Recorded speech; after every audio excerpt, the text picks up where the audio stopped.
Hello, how you doing? I think I should be online. And today is the 20th of July. It's a Saturday here in Avignon. And this is probably going to be the last live broadcast I'm going to do from Avignon. That's because, tomorrow is going to be the last day of the festival. And really, there's so much going on during the last day. Shows you really want to see. Everybody is like trying to catch up the show they lost or stuff like that. And yesterday was an especially good day for me yesterday night because it's been a very good last 3 days of the show, I must say, because I had quite an international audience: Taiwan, Hong Kong, Estonia, Belgium, Germany. Let me see if I remember them all. Italy, France, of course, and yeah, I think I just forgetting somebody else. And also yesterday was paid a great compliment, which kind of reminds me of a story. So I think I'm gonna conclude this this vlogging, sorry, from Avignon with this story probably. It's a story that goes back to 2014. It is related to the show I'm doing right now, Shaolin Clown, and it is related to the city of Berlin, Germany. Now, 2014 for me was a special year. Uh, I really don't want to share too many details about my personal life. I mean, there's something called privacy and stuff like that. But basically, in a nutshell, I'm an engineer. I have 2 degrees in engineering, and I turned into a professional comedian, music composer, clown in 2009. So how much is that? Like 15 years.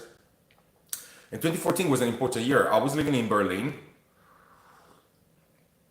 I speak German as well. And I stayed there in Berlin from May until October, just because it's a nice city for the people who have been to Berlin.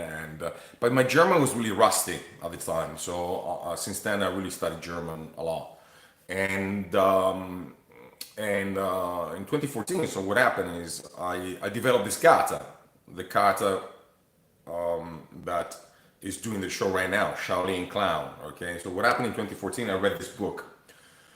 It was a major transformational phase of my life. I mean, literally, I was letting an apartment in Turin. I just sold everything. I said, I just want to move to Berlin and live the bohemian life, so to speak. So I stayed there, and and and what happened is I read a book in German, which really struck me. The title of the book is Shaolin, du musst nicht kämpfen, um zu siegen, which in German means you must not fight in order to win. And the writer is Bernhard Moestl. I think the pronunciation is correct. And it was a book about Shaolin philosophy. So not about martial arts or anything like that, but they're actually Buddhist monks. And it was about what we could call their posture in life whenever there was a difficult situation, how to approach life and stuff like that. And I found that book fascinating. And what happened when I was in Berlin in 2014, I took Kung Fu lessons. So I was reading that book, taking Kung Fu lessons. My German was rusty. I really wanted to do something because, like I said, I'm a stage junkie. I mean, I am it's an addiction. I literally develop withdrawal symptoms if I'm not on the stage. Sometimes I can transfer that experience if somebody else is on the stage doing a show of mine. But really, if I don't do that, I just feel physically sick. But that's okay. It's not a bad kind of addiction, so to speak. It's not, it's not. You actually please other people. It makes you physically fit. I'm very fit. I think I'm very fit for my age. I just can see people around my age are like that. And so so what happened in 2014? I started going to these clubs in Berlin. At the time, I was living in Neukölln, which is this sort of international neighborhood of Berlin. Just to give you an idea, 60% of the people that live there, they're not Germans. It was like beautiful, beautiful neighborhood. There's a museum of that particular neighborhood, the Neukölln Museum, and I just found out by accident that actually, even in the old times in Berlin, that was a neighborhood of the artists. Okay, so it really was like Moulin Rouge, Bohemian life. And at one point, I got so stressed, I wasn't, doing any stage work. I started smoking cigarettes. which I don't do that much often. Until one day I see this guy in front of a door, and in German there was like this sort of comedy night, and I said, "Well, can I perform?" And he said, "Yes, absolutely." And this place was literally like a couple of blocks from where I was living. So I learned how to put an inflatable balloon over my nose and pass it through my mouth, stuff I don't do any longer. By the time I was like, I gotta do something. And then, to make a long story short, what happened 2 weeks afterwards, I developed this Shaolin kata. I bought a kung fu suit because I was doing kung fu courses in Berlin, and I was inspired by this book, and I started playing with this kata. And there are a couple of good clubs in Berlin. They still exist nowadays. One of them is called Kukabura, which is I hope I remember the name right, is managed by Shan Lee or something like that. Is an Indian guy. I hope he will not get offended if he hears this. And they organize international nights every Sunday. They have this open mic and stuff like that. And then another place I used to go, it's called Shine Bar. So they still exist in Berlin, and then there's a whole sort of artistic scene in Berlin where you can perform open stage and so on. So basically, I was the only one really doing silent comedy, which is a plus. It's what you call in marketing a blue sea. So really, I had no competition whatsoever, and I really honed this kata, and I was performing like every other day or something like that. And that's good. I think that's good. How to use time, even if you're not developing a show or something like that. Because solo shows, I found out with experience, we're speaking about a visual comedy right now. They're based on the kata. You really have to know your kata very, very, very well. Once you know your kata, you can pretty much do whatever you want. But how does he move? What are his idiosyncrasies? What he's afraid of?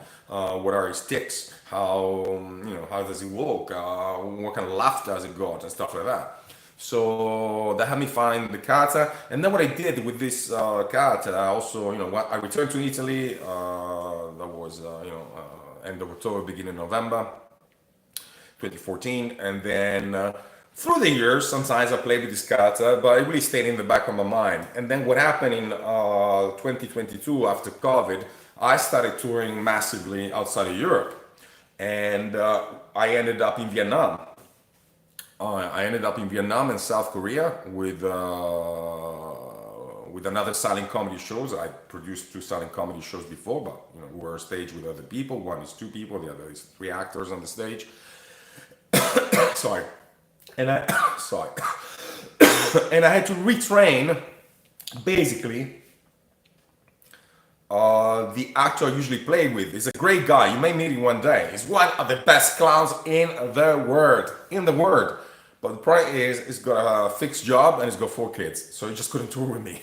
So I had to retrain an actor. I was very lucky to find another actor who's very good. But the whole experience for me was very limiting. It was like having a weight. Do you understand what I'm saying? So then in 2023, I said, well, I want to develop my own solo visual comedy show. That's it. Stop. I want to tour. I just want to go, literally want to. I don't do this for the money. Money is important. I don't mind. You got, if you're a professional, you got to live out of this job. And if I continue vlogging, I always say this, really, I'm doing this spontaneously. As you can see, I don't edit them on, these videos or anything like that. But basically, the main drive is not the money, okay? Some people say, oh, you're very lucky you're doing this. And I always tell people, no, you don't understand. This is a curse. Somebody, played a spell on me and I'm cursed. It's like, what's that? The Exorcist, There's a demon inside me that has, kind of pushes me to do that stuff. And I had to let that demon free. So, 2022, just found all this whole experience of training somebody just very hard. So I said, I got to develop a solo show out of this kata, which is something I wanted to do. I always wanted to do, based on this book. And then what happened in 2023, in September, I went to Estonia, Tallinn, which a city I always wanted to visit anyway, and they have a fringe festival there, which is like this mini, very small fringe festival, and that's the situation where you want to find yourself in case you want to develop, something new. So, I didn't have any high expectations. For me, it was like a holiday. And basically, I did 5 dates, and I developed the show, sorry, in those 5 dates. I'll tell you that story maybe later on because I think it's important. Is how do you develop a visual comedy show? So, like I said, there wasn't that much pre-planned, but it's such a long story. I think it just deserves another live feed. If I remember about doing this. So, and then I started playing, this show. So basically, I had this 50-minute show. 50 minutes is really the perfect length, if you're doing a fringe, Edinburgh, Avignon, whatever. I mean, it could be even longer, but 50 minutes is just perfect. Attention span of the audience just decreasing. I mean, I find personally an hour and 10 minutes long show is just very, very difficult to watch myself, unless they're great. I mean, we speak about, super incredible quality show, but usually an hour, it's for me, an hour is like the standard length right now. You can see that in videos, just see how videos have changed in social media. I mean, who would have thought that you'd have reels and 10-second long videos? And the attention span. I'm not saying it's good, but this is reality, okay? So, Berlin, 2014. What happened yesterday? Yesterday I performed the show, and this is the second part of the video. I'm going to tell you the story of another show which I developed, which, if I ever going to become notorious or a celebrity, it's because of this other show we'll mention right now. So basically, yesterday we had these people coming to see the show, and then at the exit there was this German woman from Berlin. She complimented me. She said, "Did you do Philippe Gaulier?" And I said, "No. I mean, I know who he is, but I did Le Coq in train.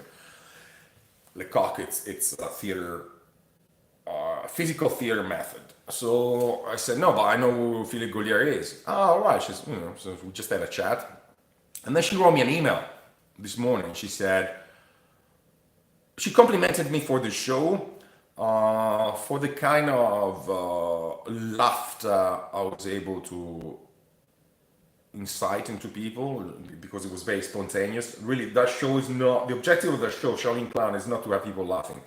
I know, clown, but the objective it really is to have them go through a Zen experience, a 15-minute period where they absolutely are living in the moment. That is the objective. The laughter is completely incidental, so to speak. If you know anything about Zen philosophy and so on, a lot of Zen stories, they really are constructed as if they were jokes in a way. So they're funny. In German, you would say lustig. Okay.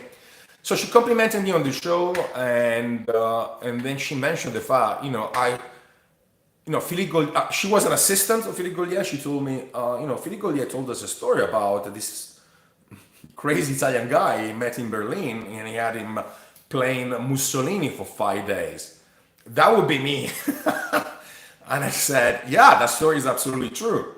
And here comes to the other part of the story. So, how it's kind of strange how things interweave. Now, 2014 is also an important year because I was offered a job as a tenure teacher, okay? I worked as an engineer for companies. I've been a high school teacher. I was a high school teacher for quite a long time. And in 2014, basically, I was offered, a tenure position, which basically is a job you get for life.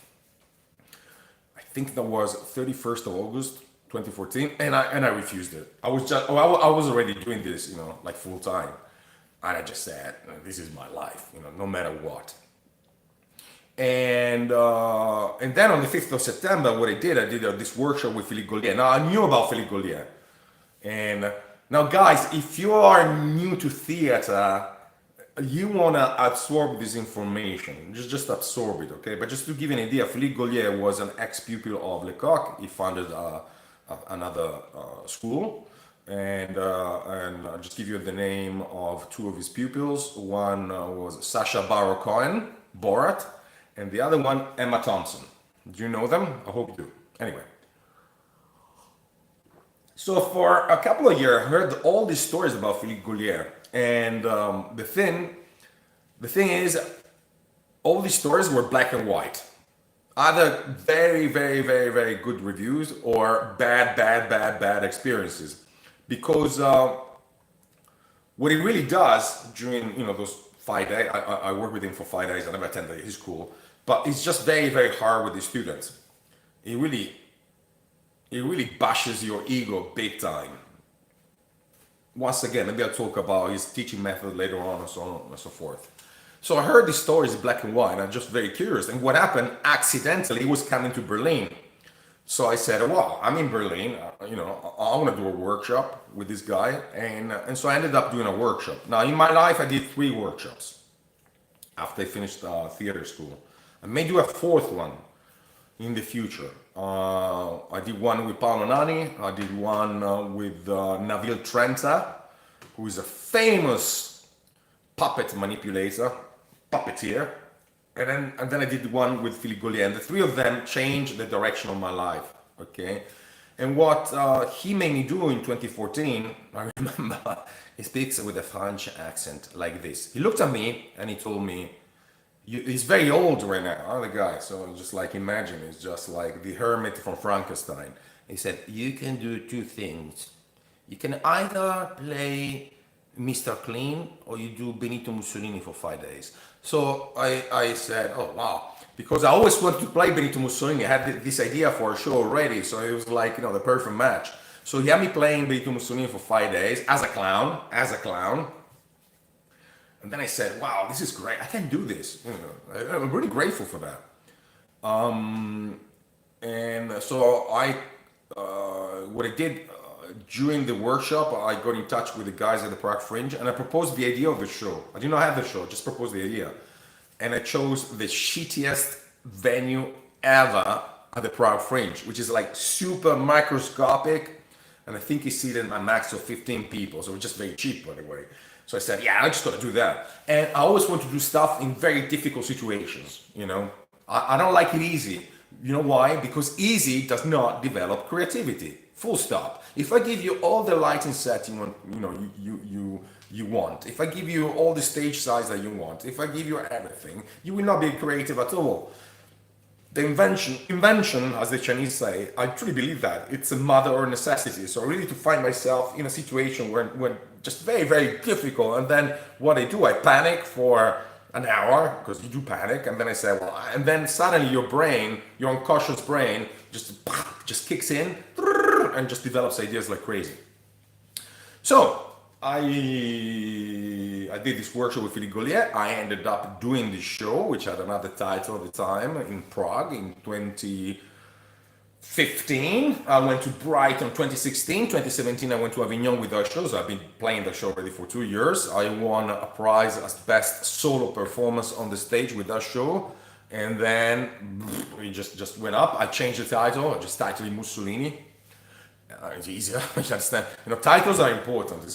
So. And I came back to Avignon in 2023. The Avignon Art Festival. Then in November, I did the show in China. December, India. In February 2024, I did it in German for the first time. I do speak German, but I never acted a 70-minute long show in German. That's quite a long show. You can find the script of the show either in English or Italian on Amazon, by the way. Just digit Mussolini, Tom Corradini. So it was a fortuitous, meeting yesterday night. So I told basically I wrote, yes, that's me. This is all the information about the show. I gave her like a presentation brochure, all the press reviews. I have lots of press reviews on the show. And I said, and my dream, I was writing in German, meine Traum ist diese Show in Berlin zu spielen. So I said, yeah, my dream is just, I want to play this in Berlin, which for obvious reasons, Mussolini, Berlin, just like, wow.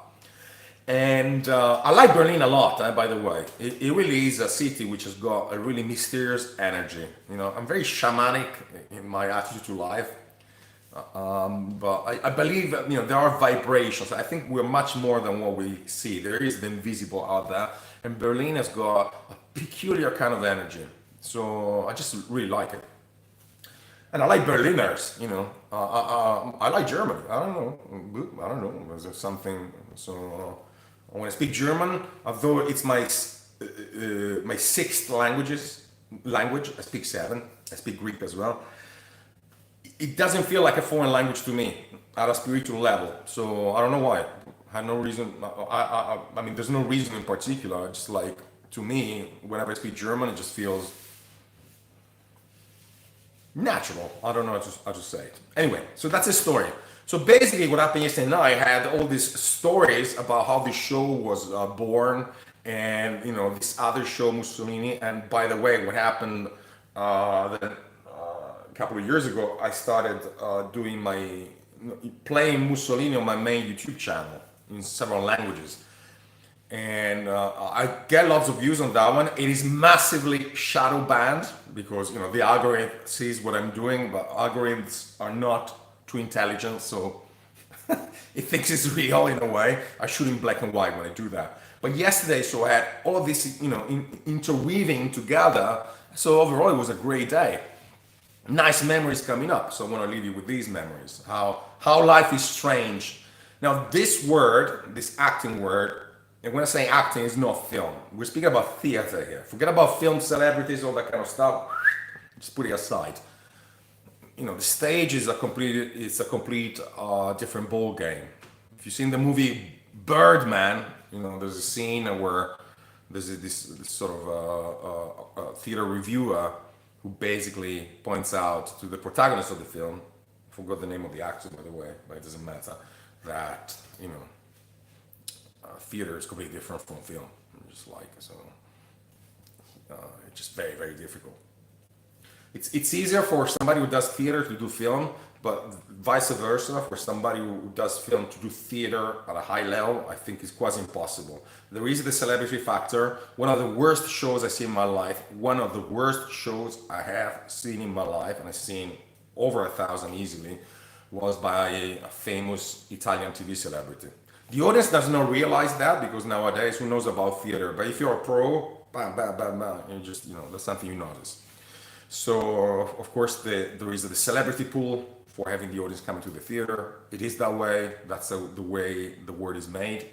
So I don't judge it. But like I said, it really is tough. If you want to be good, it takes years, literally years. Okay. So anyway, that's what happened yesterday. So we are at the end of the festival.